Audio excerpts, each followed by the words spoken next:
নমস্কাৰ তোমালোক সকলোকে আমাৰ নতুন এটা ক্লাছলৈ স্বাগতম জনাইছোঁ। তো আজিৰ এই ক্লাছত আমি কেমিষ্ট্ৰিৰ কিছুমান ইম্পৰ্টেণ্ট কুৱেশ্যন এনচাৰ আলোচনা কৰিম আৰু কেমিষ্ট্ৰিৰ তোমালোকৰ এনেকুৱা ধৰণৰ কুৱেশ্যন আহিবই, গতিকে এনেকুৱা ধৰণৰ কুৱেশ্যন চাব লাগিব। তো ফাৰ্ষ্ট কুৱেশ্যন আছে, তলৰ কোনটো ধৰ্মৰ বাবে ধাতুবোৰ পিটি বহল পাত বনাব পাৰি? অপশ্যন আছে ঘাত সহনীয়তা, নমনীয়তা, পৰিবাহিতা, সম্প্ৰসাৰণ। তো ইয়াৰে কোনটো ধৰ্মৰ কাৰণে ধাতুৰ পাত এটুকুৰা পিটি বহল কৰিব পাৰি? তো ইয়াৰ অপশ্যন এ হ'ব ঘাত সহনীয়তা গুণ থকাৰ কাৰণে, ধাতু এটাৰ ঘাত সহনীয়তা গুণ থকাৰ কাৰণে ইয়াক ধাতুবোৰ পিটি বা কোবাই বহল কৰিব পাৰি। নেক্সট কুৱেশ্যন চাবা, তলৰ কোনটো এটা ধাতু? তো অপশ্যন আছে চি, এন, এন এ, অ'। তো ইয়াৰ কাৰেক্ট এনচাৰ অপশ্যন চি অৰ্থাৎ ছ'ডিয়াম। ছ'ডিয়াম এটা ধাতু, ঠিক আছে। তো চি কাৰ্বন, এন নাইট্ৰজেন, অ' অক্সিজেন, এইকেইটা একো একোটা গেছ। তো ছ'ডিয়াম হৈছে এটা ধাতু।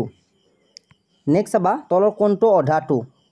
জেড এন আছে, এ এল আছে, এফ ই আছে, এন আছে, ঠিক আছে। তো চোৱা, জেড এন জিংক এটা ধাতু, এ এল এলুমিনিয়ামো এটা ধাতু, এফ ই আইৰণ বুজায়, তো আইৰণ ল' এটা ধাতু। কিন্তু অধাতু কোনটো হ'ব? যিহেতু এই তিনিওটা ধাতু, গতিকে অধাতু হ'ব এন নাইট্ৰজেন এটা অধাতু। এটা জনাব বিচাৰিছোঁ, আপোনালোকে যদি জেএনএম নাৰ্ছিঙৰ এণ্ট্ৰেন্স এক্সামত অৱতীৰ্ণ হ'ম বুলি ভাবিছে, আপোনালোকে এইখন গাইডবুকৰ জৰিয়তে প্ৰিপাৰেশ্যন কৰিব পাৰে। ইয়াত চিলেবাছ অনুসৰি ইংলিছ, ছায়েন্স, মেথমেটিক্স তিনিওটা বিষয়ৰ কুৱেশ্যন এনচাৰ লাভ কৰিব। এইখন গাইডবুকৰ পৰা যোৱা বছৰ 80%তকৈ অধিক কুৱেশ্যন এনচাৰ কমন আহিছে। গতিকে যিসকলে এই বৰ্ষত জেএনএম নাৰ্ছিং এণ্ট্ৰেন্স এক্সাম দিম বুলি ভাবিছে, আপোনালোকে এইখন গাইডবুক মিছ নকৰিব। আপোনালোকে এইখন গাইডবুকৰ জৰিয়তে খুব ভাল এটা প্ৰিপাৰেশ্যন কৰিব পাৰিব। ডাউনলোড লিংক এই ভিডিঅ'টোৰ তলত ডেছক্ৰিপশ্যন বক্সত দিয়া আছে। আৰু অসমীয়াতে পঢ়িব পাৰিব, মোবাইলতে পঢ়িব পাৰিব। যিসকলে এতিয়াও ডাউনলোড কৰি লোৱা নাই, জেএনএম নাৰ্ছিং এণ্ট্ৰেন্স এক্সামত অৱতীৰ্ণ হ'ম বুলি ভাবিছে, আপোনালোকে অতি শীঘ্ৰে এইখন গাইডবুকৰ জৰিয়তে প্ৰিপাৰেশ্যন কৰিব পাৰিব। ডাউনলোড লিংক ভিডিঅ'টোৰ তলত ডেছক্ৰিপশ্যন বক্সত দিয়া আছে। ধন্যবাদ। তো নেক্সট চোৱা, তলৰ কোনটো পদাৰ্থৰ ঘাত সহনীয়তা নাই? ল', গ্ৰেফাইট, এলুমিনিয়াম, ৰূপ। ইয়াৰে কোনটো পদাৰ্থৰ ঘাত সহনীয়তা নাই? ইয়াৰ এনচাৰ হ'ব অপশ্যন বি গ্ৰেফাইট। গ্ৰেফাইটৰ ঘাত সহনীয়তা গুণ নাই। নেক্সট কুৱেশ্যন 5 আছে, তলৰ কোনটো বিদ্যুতৰ সুপৰিবাহী?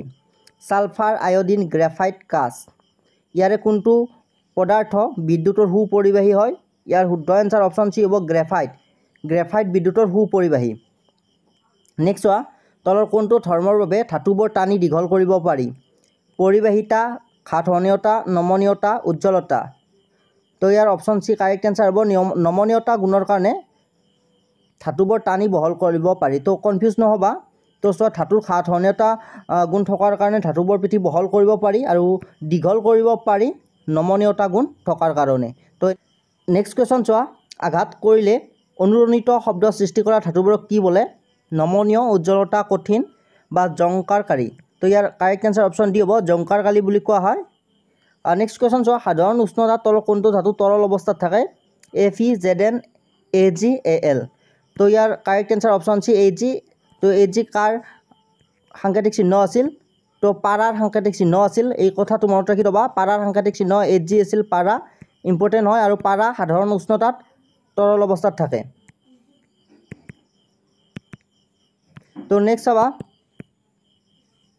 নেক্সট দিয়া আছে মেগনেছিয়ামৰ ফিটা এডাল জ্বলিলে সৃষ্টি হোৱা ছাইখিনিক আম্লিক হয়, ক্ষাৰকীয়, প্ৰসম, এটাও নহয়। তো ইয়াৰ কাৰেক্ট এনচাৰ অপশ্যন বি হ'ব ক্ষাৰকীয় হয়। যেতিয়া মেগনেছিয়ামৰ ফিটা এডাল জ্বলোৱা হয়, তেতিয়া তাৰ পৰা উৎপন্ন হোৱা ছাইখিনি ক্ষাৰকীয় হয়। নেক্সট কুৱেশ্যন চোৱা, চাবা, ছালফাৰ আৰু অক্সিজেনৰ মাজত বিক্ৰিয়া ঘটিলে কি উৎপন্ন হয়? Sulphuric acid, sulphur dioxide, sulphur trioxide, sulphuric acid. তো আমি যিসমূহ তোমালোকৰ এই বিক্ৰিয়াসমূহ আলোচনা কৰিছিলোঁ, তো ছালফাৰ আৰু অক্সিজেনৰ মাজত বিক্ৰিয়া হ'লে কি উৎপন্ন হয়? আমি সকলোৱে জানো ছালফাৰ ডাই অক্সাইড উৎপন্ন হয়। ছালফাৰ আৰু অক্সিজেনৰ মাজত বিক্ৰিয়া হ'লে ছালফাৰ ডাই অক্সাইড উৎপন্ন হয়, মনত ৰাখিবা। তো option B correct answer. Next চোৱা, ছালফাৰ ডাই অক্সাইড পানীত দ্ৰৱীভূত কৰিলে উৎপন্ন হোৱা পদাৰ্থবিধ হ'ল sulphur, sulphur trioxide, sulphuric acid, sulphuric acid. তো দুটা আছে অপশ্যন, কথা নাই। তো option D correct answer sulphuric acid. Sulphur dioxide পানীত দ্ৰৱীভূত হ'লে ছালফিউৰিক এচিড উৎপন্ন হয়। তো ছালফিউৰিক এচিডৰ উৎপন্ন কেনেদৰে হয় সুধিলেও এনেদৰে হ'ব, ছালফাৰ ডাই অক্সাইড পানীত দ্ৰৱীভূত হ'লে ছালফিউৰিক এচিড উৎপন্ন হয়। নেক্সট কুৱেশ্যন চোৱা, ছালফিউৰিক এচিডৰ ৰাসায়নিক সংকেত হ'ল H2SO4, H2SO3, H2SO5, NaHSO4। তো ইয়াৰ শুদ্ধ উত্তৰ হ'ব option B H2, H2, SO3 হৈছে সালফিউৰিক এচিডৰ ৰাসায়নিক সংকেত যিকোনো এচিডৰ ইম্পৰ্টেণ্ট হয় আহিব পাৰে সালফিউৰিক এচিডৰ ৰাসায়নিক সংকেত এইটো নেক্সট হ'ল সালফিউৰিক এচিডে নীলা লিটমাছৰ ৰং কেনেকুৱা কৰে ৰঙা সেউজীয়া হালধীয়া একে থাকে তো সালফিউৰিক এচিডে নীলা লিটমাছৰ ৰং ৰঙা কৰে ঠিক আছে সালফিউৰিক এচিডে নীলা লিটমাছৰ ৰং ৰঙা কৰে নেক্সট হোৱা অধাতুৰ অক্সাইডসমূহ ক্ষাৰকীয় আম্লিক প্ৰক্ষম সকলোবোৰ তো অধাতু এটাৰ অক্সাইডসমূহ আম্লিক হয় নেক্সট সোডিয়াম ধাতু কিহত ডুবাই ৰখা হয় পানী কেৰাচিন এলকহল ইথাৰ তো ইয়াৰ কাৰেক্ট এনসাৰ অপশ্যন বি হ'ব কেৰাচিনত ডুবাই ৰখা হয় সোডিয়াম ধাতু তো নেক্সট কুৱেশ্যন চোৱা তলৰ কোনটো ধাতুৱে পানী আৰু অক্সিজেনৰ লগত তীব্ৰভাৱে বিক্ৰিয়া কৰে সোডিয়াম পটাছিয়াম কেলছিয়াম মেগনেছিয়াম ইয়াৰ শুদ্ধ উত্তৰ হ'ব অপশ্যন এ সোডিয়াম ধাতুৱে পানী আৰু অক্সিজেনৰ লগত তীব্ৰভাৱে বিক্ৰিয়া কৰে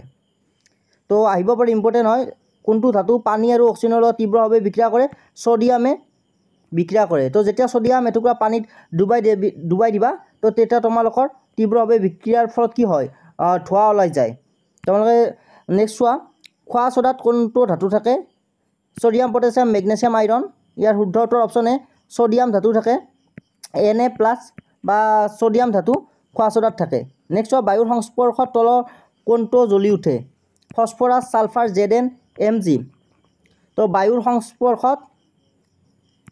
সংস্পৰ্শত কি জ্বলি উঠে সুধিছে তো বায়ুৰ সংস্পৰ্শ পালে ফসফৰাছ জ্বলি উঠে সেইকাৰণে ফসফৰাছ বায়ুৰ সংস্পৰ্শত আহিব নোৱাৰাৰ কাৰণে বন্ধ টেমাৰ ভিতৰত ৰখা হয় তো নেক্সট কুৱেশ্যন চাবা ধাতুৱে এচিডৰ লগত বিক্ৰিয়া কৰি কোনটো গেছ উৎপন্ন কৰে নাইট্ৰজেন হিলিয়াম হাইড্ৰজেন গেছ উৎপন্ন কৰে correct answer option C next question চোৱা তলৰ কোনটোৱে অম্লৰ লগত বিক্ৰিয়া নকৰে Cu কপাৰ NiOCr তো ইয়াৰ অক্সিজেনে অম্লৰ লগত বিক্ৰিয়া নকৰে তো এনেকুৱা ধৰণৰ কুৱেশ্যন তোমালোকৰ আহিব অতি গুৰুত্বপূৰ্ণ এনেকুৱা ধৰণৰ কুৱেশ্যন তো ভালদৰে নোট ডাউন কৰিবা প্ৰেক্টিছ কৰিবা আজি ক্লাছটো এইখিনিতে শেষ কৰিছোঁ